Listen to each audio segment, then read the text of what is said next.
Hey, salut, tire-toi une bûche. Pardon? Bah oui, prends-toi une chaise, rejoins-nous. On a des choses à te raconter. Tire-toi une bûche sur Banise. Rendez-vous en ville pour cette 3e saison. Salut, Cyrielle. Salut Maryse. Saison 3, épisode 3. Hey, t'as-tu visité Vancouver? Un podcast de Destination Canada. Envie de déconnecter loin du stress entre les montagnes et l'océan Pacifique?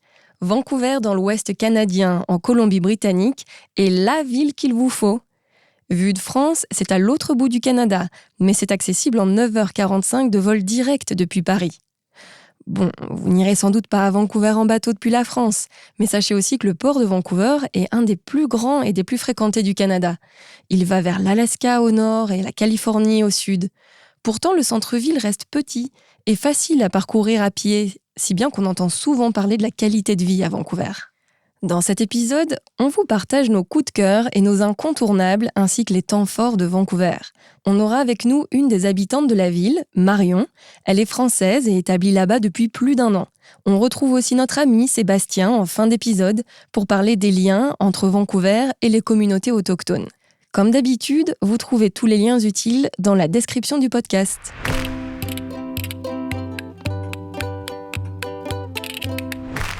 Cyrielle, on sait que t'as vécu dans l'Ouest canadien vers Vancouver.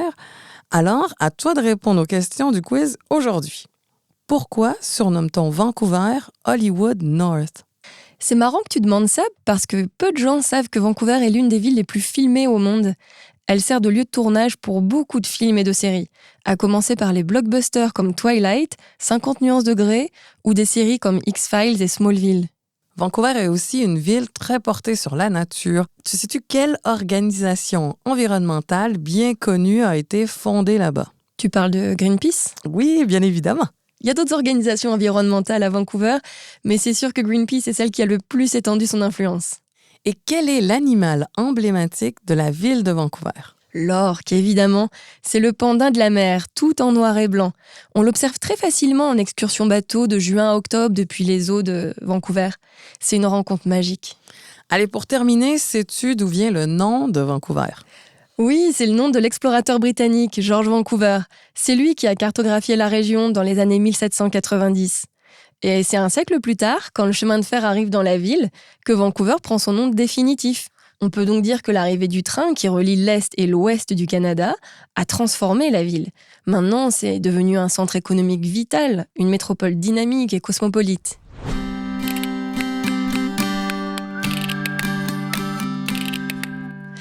Maryse, peux-tu nous dire comment se rendre à Vancouver ? C'est très simple. Pour se rendre à Vancouver, les Français bénéficient d'un vol direct depuis Paris avec la compagnie aérienne Air France toute l'année. Ce vol relie Charles de Gaulle à l'aéroport de Vancouver. À destination, il y a une navette ferrée pour éviter les bouchons. C'est la Canada Line qui relie l'aéroport au centre-ville en 25 minutes. Puis une fois sur place, Vancouver, c'est un excellent point de départ pour un séjour dans l'Ouest canadien. Vous pouvez évidemment louer une voiture ou emprunter le train dont parlait Cyrielle. Le tronçon qui traverse le pays s'appelle tout simplement le Canadien, qui relie Vancouver à Toronto en 4 jours et 4 nuits. Mais avant de quitter Vancouver, place aux incontournables. Pour moi, ça commence par un tour du parc Stanley, parce que comme toutes les villes canadiennes, Vancouver a un immense parc en plein centre-ville. Et là, c'est une péninsule qui offre une promenade en bord de mer de 8 km, une forêt pluviale qui regorge d'arbres millénaires géants et des plages en veux-tu, en voilà. Si vous pouvez louer un vélo, c'est mieux. Comme ça, vous partez du waterfront vers le port de Cole Harbour d'où partent les hydravions. Ah ça, c'est vraiment iconique de Vancouver. Ouais, je pourrais passer des heures à regarder leur balai d'amérissage. Et de l'autre côté du parc, les plages vers English Bay dans le West End sont parfaites pour dîner face au coucher de soleil. Et dans le Stanley Park, il faut aller voir le parc à totem. C'est accessible gratuitement et on peut s'approcher des très beaux mâts totémiques avec des panneaux explicatifs. D'ailleurs, si vous vous intéressez aux cultures autochtones, je vous conseille 2 endroits à la galerie Bill Reid pour contempler les œuvres de cette artiste Aïda de renommée mondiale et le musée d'anthropologie qui offre une collection exceptionnelle de sculptures sur bois, totems, œuvres en bronze, peintures, masques autochtones, bijoux et même une mise en scène d'habitats autochtones dans la partie extérieure. Ouais, et il y a aussi des galeries d'art autochtones à Gastown, le centre-ville historique de Vancouver. C'est un quartier tout en briques où on va autant pour flâner que pour découvrir un de ces bars et restaurants branchés. Si vous avez le temps, je vous conseille de faire un tour dans mon quartier préféré, c'est celui de Granville Island. Il est situé dans une ancienne zone industrielle qui est devenue un quartier bobo très prisé. Il est réputé pour son marché couvert, ouvert toute l'année. Vous pouvez vous y fournir en produits locaux comme le saumon fumé à l'érable et en artisanat. On y va aussi pour l'animation. Il y a des artistes de rue, des galeries d'art, des restaurants et des bars face au port.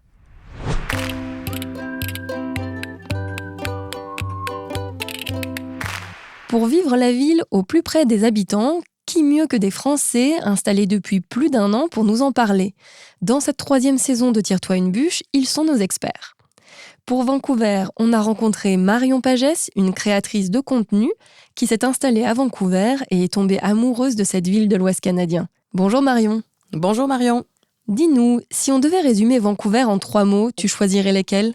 Alors, 3 mots, c'est quand même un peu restrictif, mais je dirais cosmopolite, parce qu'il y a énormément d'immigration de partout sur la planète. Sportive, parce que les gens font beaucoup de sport. Et c'est une ville qui est très chill. Voilà, c'est vraiment la côte pacifique. Donc, les gens sont pas stressés. Il y a une douceur de vivre qui est quand même assez présente. Donc, voilà, je dirais cosmopolite, sportive et chill. Et pour toi, la ville a quelle odeur? La marée et les embruns. Voilà, l'odeur de la marée.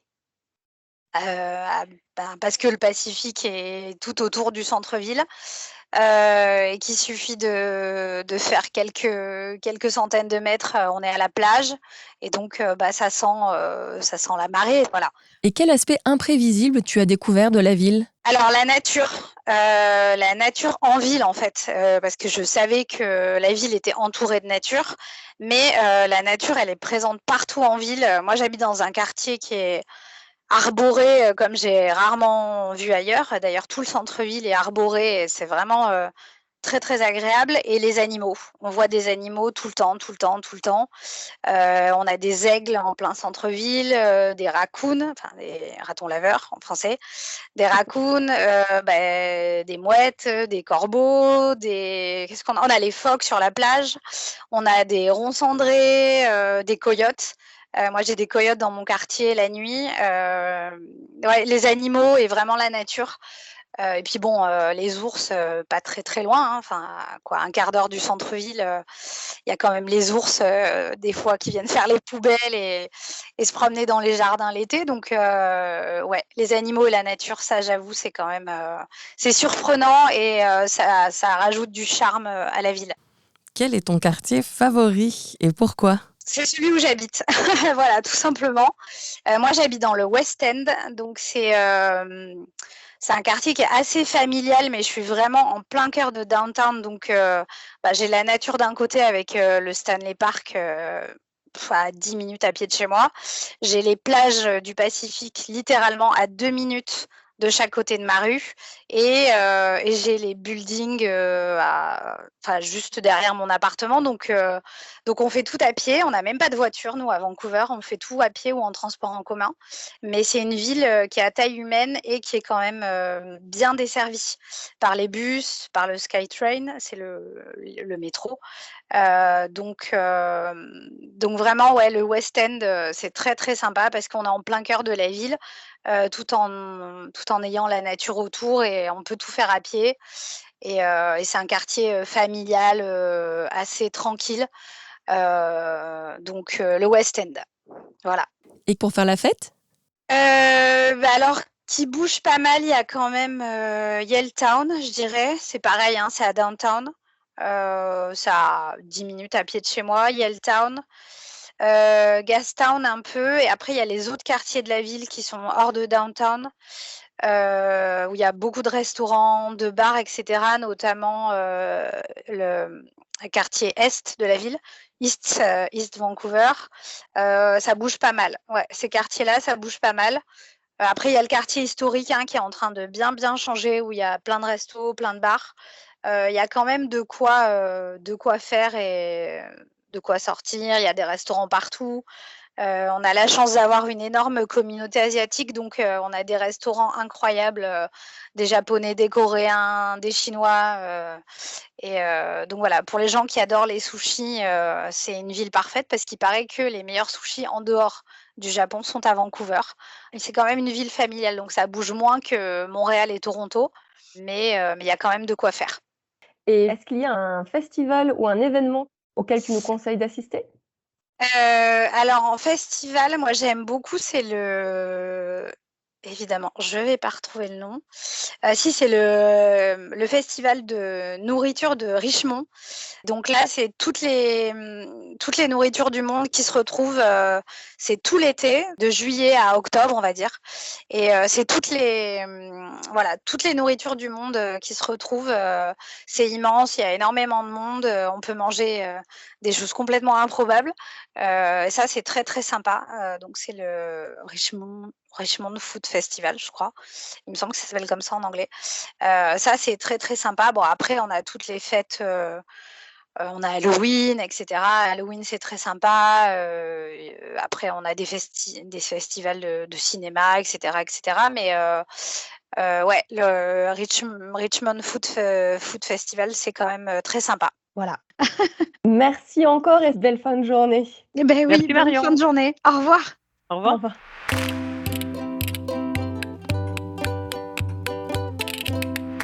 Cyrielle, on arrive au temps fort de la ville, lesquels rythment Vancouver. Il faut bien avouer que le charme de Vancouver tient plus aux activités de plein air qu'à une programmation de festivals ou d'événements. Mais en été, il y a une compétition internationale de feux d'artifice qui embrasse toute la ville.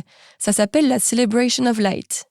Et en hiver, j'adore les décorations en ville et au pont suspendu de Capilano, à 15 minutes du centre-ville. Ils mettent des milliers de lumières autour des fêtes de Noël et pour la Saint-Valentin. C'est même plus beau à cette période qu'en temps normal. Le pont suspendu de Capilano, c'est un parc en pleine forêt pluviale où vous trouvez des artefacts des Premières Nations qui vivaient dans la région, mais aussi un pont suspendu au-dessus d'un canyon, un parcours interprétatif à la cime des arbres et une passerelle à flanc de falaise. Et côté sport, qu'est-ce qu'on peut voir à Vancouver? À Vancouver, vous pouvez retrouver les locaux autour d'un match d'une des équipes les plus renommées de la ville. Je pense aux Canucks en hockey sur glace pendant leur saison d'octobre à avril. Ce sont les stars incontestées sur lesquelles tout le monde a son avis.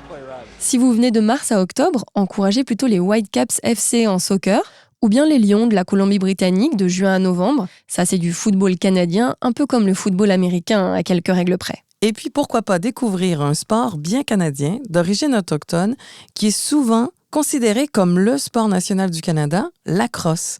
Allez voir les Warriors de décembre à juin.